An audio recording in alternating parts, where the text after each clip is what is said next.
Hey everybody. This is a video lecture, and this is the structure of our classroom time for the rest of this semester and also next semester. So what does that mean? Um, well, you're all required to, I think it's either 12 or 15 hours of academic work. And in considering how long it takes to do the readings, which I don't necessarily feel like lumping into that 15 hours, but I'm going to because we all have lives. Um, so because you're all mandated to do 15 hours of academic work, and because it takes a long time to do the readings that I have assigned, because I assign a lot of readings, I deliberately make this section of our class very brief. These videos are only going to be about 15 minutes long.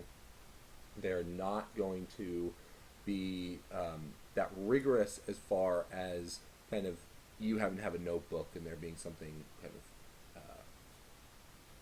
weighing in on these lectures. The reason I do the reason I want to have this is a way of kind of equalizing the conversation. Let's figure out where we are, and I'm going to do that more specifically by kind of announcing to you where I hope you are, and seeing what happens in our participation blog section, and also in various other forms of conversation. Your writing, the eventual phone call, XYZ.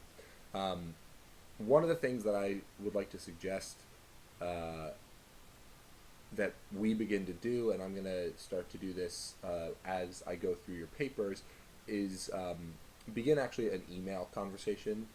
I'm realizing as I'm kind of stressfully and slowly falling a little bit behind on getting through all of the blog roll response readings, because I don't just want to read them, which I've been doing. I want to respond to them, which I hope to do over the weekend. But I want to just have an email conversation with each one of you. I think it's easier if we have this thread going back and forth that's personalized, that's inbox to inbox, that I'll be able to better answer your questions as they come up. And it can also be a little bit more conversant and less formal. There's something I always find formal about the discussion sections of online learning platforms. We use Google. Some of you might be familiar with Blackboard. If any of you go on to teach, you're going to be teaching with Blackboard because it's the ubiquitous one, and it's annoying and feels really oppressive because I'm awkward around this kind of stuff. Like for instance, right now I'm trying really hard not to stare at the little me that's talking over here. Modern life. So that's the video lecture as we will come to know it, and I'm comfortable with this.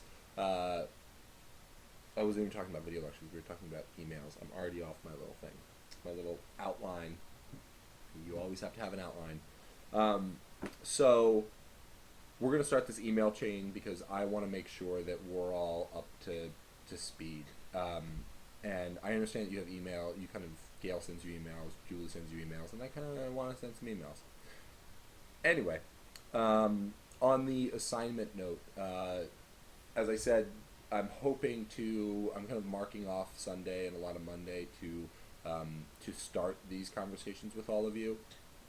And so that's when I'm going to have all of your assignments reviewed by that point. I have, as I was saying, I've read through some stuff. I've read through most of your weekly participations. As far as the papers, I've kind of gone through and seen which words people have gravitated towards. For me, it's going to be interesting as this curator. Like, I've already put you in these two camps of world makers and taxonomists, and now that I've given you these three words to choose from, which words, like what kind of commingling is going to happen? I feel a little bit like Mendel with his peas. And if you don't know Mendel and his peas, then Google it. So all of that is kind of our class stuff.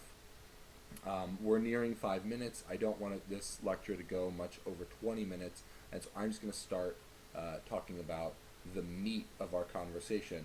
And today's class is going to be talking about those 2 weeks, the last 2 weeks where we are looking at performativity and collaboration, or issues of performance and collaboration as they relate to art history.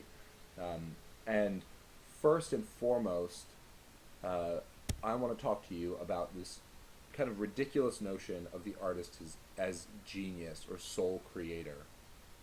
And, um, we have for about 450 years or 500 years to this point, um, following an art historian named Vasari, an Italian art historian named Vasari. And he wrote this book called The Lives of Great Artists. And that did a few things. One, it established this notion that there could, in the world, be artists that are defined as great.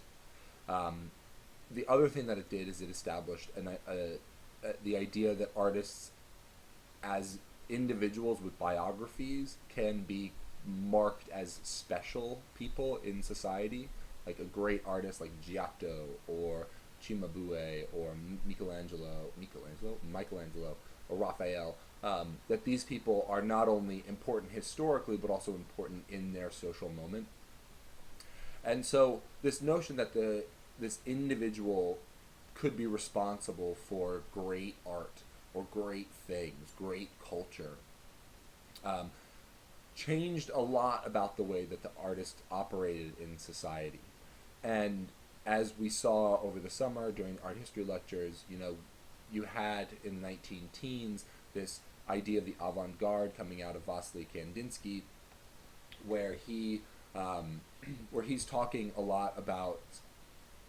Let's see, now I can just like fetishize my collar here. It's weird, stupid video lecture. I'm gonna do this. So, uh, Vasily Kandinsky has this notion that there is, or defines the avant-garde as this person standing at the pinnacle, pulling society behind him. So where Vasari says, hey, look, out of all of humanity, those guys over there who are making paintings, we can talk about them. They could be special because what they make is great. In 400 years, it turns into, not only is that person over there, that artist, great, but they are responsible for all of us. They are bringing all of us with them. We are they're literally dragging us, and it's sad. They're crying on this pyramid that's moving through space. And by the 1950s, we get this notion that this kind of cultural production is such a weight on these individuals that they begin they have alcoholism, they're drug addicts, they're problems. They have problems. They evidence their problems and their emotional dispositions all over the place. And somebody like Vincent van Gogh was famed for being crazy, even though he was also just a drunk. Jackson Pollock is most widely known for being the drunk artist. And this idea we've all heard, because chances are some of you might have said this at some point in your life, but I've certainly heard a lot of young artists say that good art comes from pain. Good art equal pain.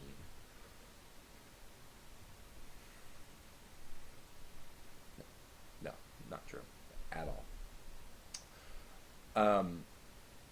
And what?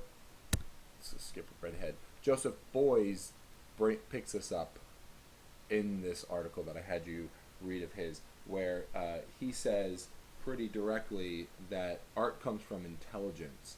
One must have something to say, but on the other side, that of capability, one must be able to express it.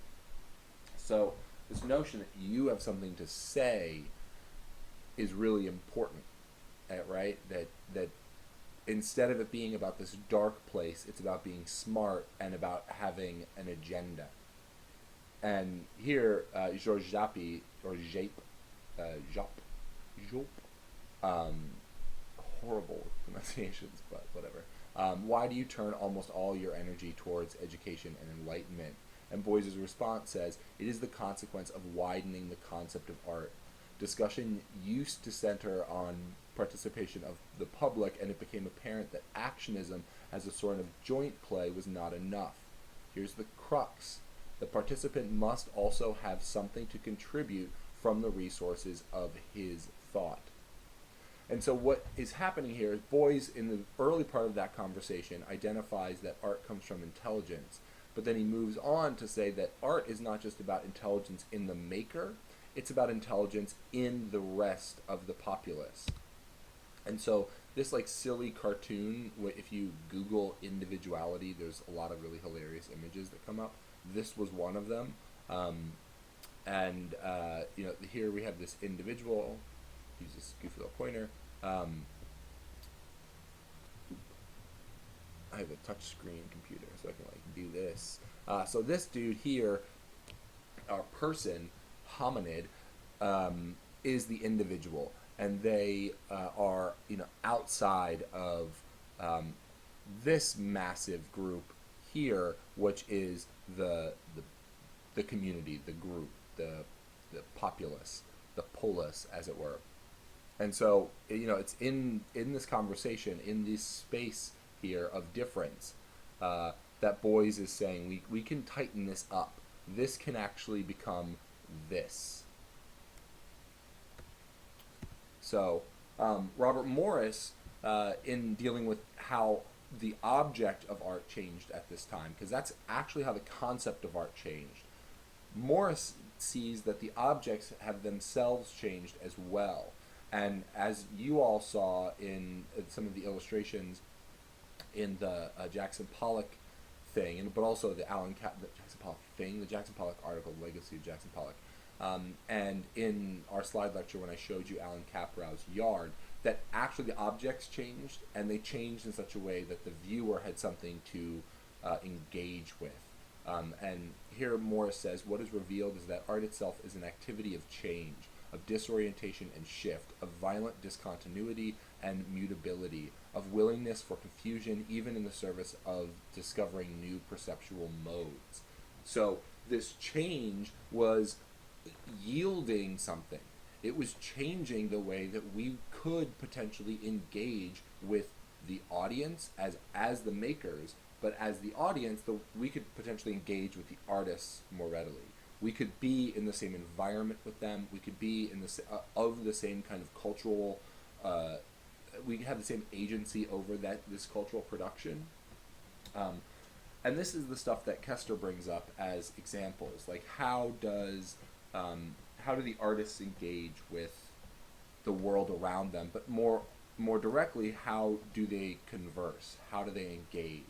And so this is not only a change in the performance of the artist, the actual artist changes because they become this organizer, not just the maker. And that's something that Boyes gets at as well. You need to be the kind of crafter of the whole social organism, not just of these objects. These objects can stir emotion and make your audience aware of certain emotional dispositions, but it doesn't necessarily have to be the expression of your understanding of it as this thing. Now, this said, this is just one mode of making, and these are just a few terms that I think are really important. And my cat's like right there, so she might make some sounds.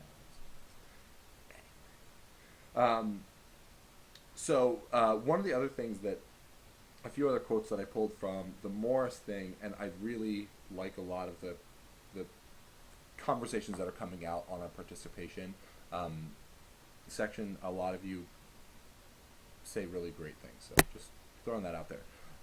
Wholeness is sensed rather than perceived is something that's big, but also this one's my favorite.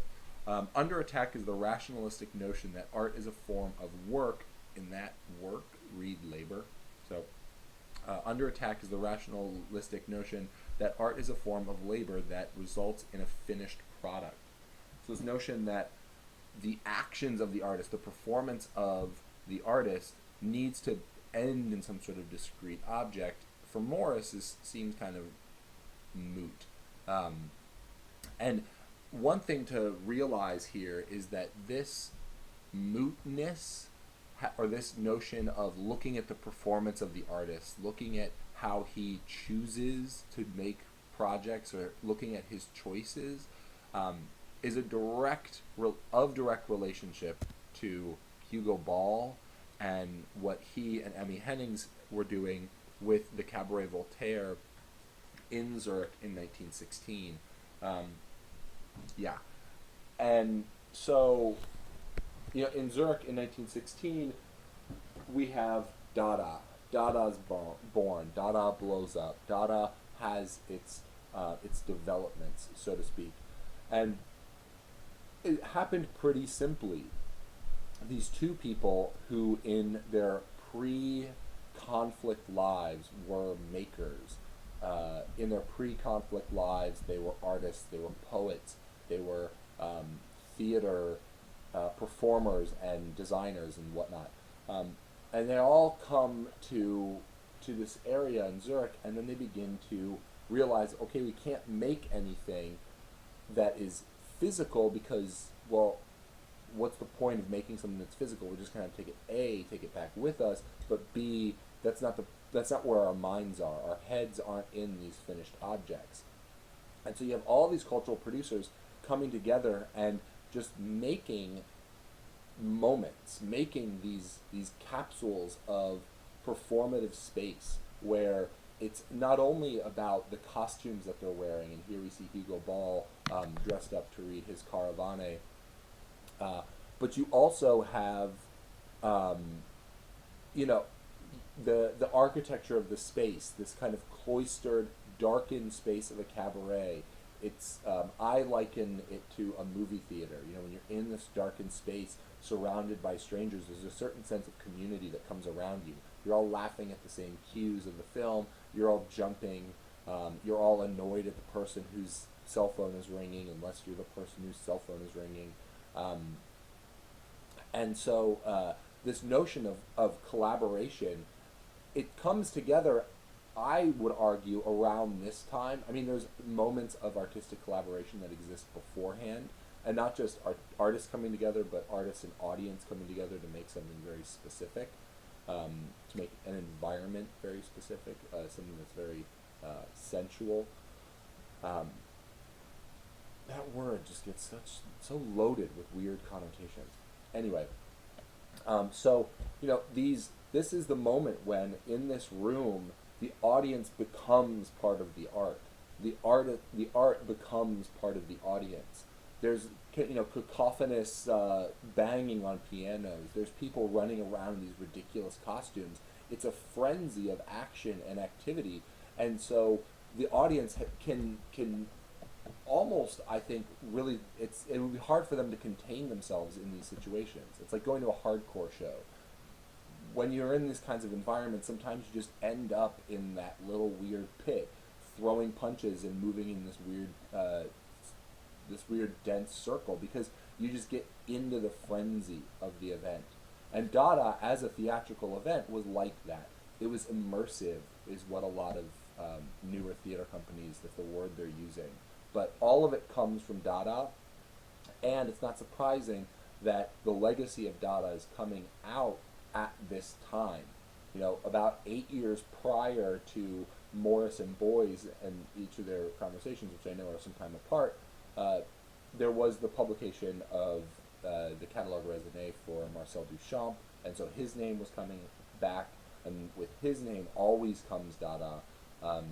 And even though he wasn't that much of a Dadaist as far as like group affiliation, he was a New York Dadaist who was an artist engaging with that sentiment and those people, but in New York. He wasn't in Zurich. He was in Paris a little bit. But anyway, people look to Dada because of Marcel Duchamp, and people look to this specific read of Dada, that it's about artists choosing, artists collaborating, artists engaging with language and butting languages up against one another.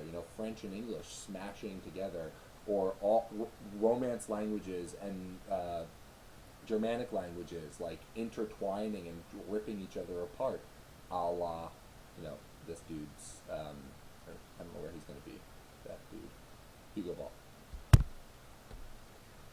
in the 1950s, a little bit before the readings that I have assigned, we have this group of people at the head of the table. There's a guy named Guy Debord. You all know who Guy Debord is. Next to him, yes, to his right is Michel Bernstein, and to his left is Asger Jorn. Those three are kind of regarded as the primary beginning moments of the Situationist International. But there's also, I'm going to butcher some names. Raoul Venneguin, Constant, I can't even read that. Nuyenas, I'm sorry, Constant. I just defamated your legacy.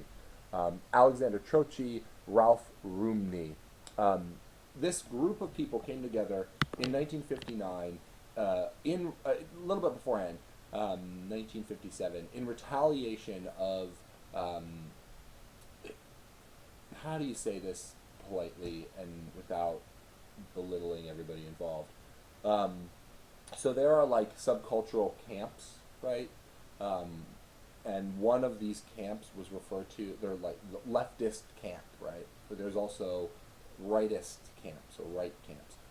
But leftist camps, inside of the leftist camps in Paris in the 1950s, there bubbled up this thing called the Lettrists.